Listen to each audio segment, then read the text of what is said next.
মোৰ অন্যটো ব্লগলৈ আপোনালোকক স্বাগতম জনাইছোঁ। চ' বলক দেখুৱাই আছোঁ কি কৰোঁ। আজি যিহেতু আলহী আহিব আলহীৰ কাৰণে প্ৰিপাৰেশ্যন কৰা হৈছে, কি বনাইছে দেখুৱাই। আলহী আহিয়ে পালে চাওকচোন বাৰু, আমাৰ যিহেতু যোগাৰ কৰা হৈছে আলহী আহি পালে। এয়া আমি ফল মূল ৰেডি কৰি ৰাখিছিলোঁ। এয়া আঙুৰ, তৰমুজ, কালাৰটো দেখিয়ে খাওঁ খাওঁ লাগি গৈছে। তৰমুজৰ ইমান ধুনীয়া, তৰমুজটো টেষ্টি আছিলে। মই তৰমুজ খায়ো বেছি ভাল পাওঁ।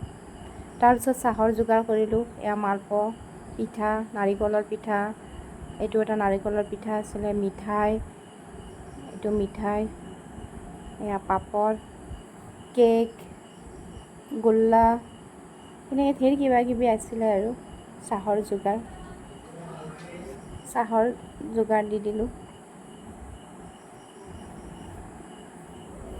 ইয়াৰ তাৰপিছতে আছিলে আমাৰ আইটেম কি আছিলে, চিকেন, লোকেল চিকেন, হাঁহৰ মাংস, এয়া আছে পনীৰ, এয়া দালি, এয়া ভাত। আৰু ঘৰত আলহী আহিলে ব্যস্ত হোৱা যায় যে, চ' বেছি আমি কথা পাতি থাকোঁতে ভিডিঅ' কৰাই নহ'ল। এয়া আলহী যাবই ওলাল।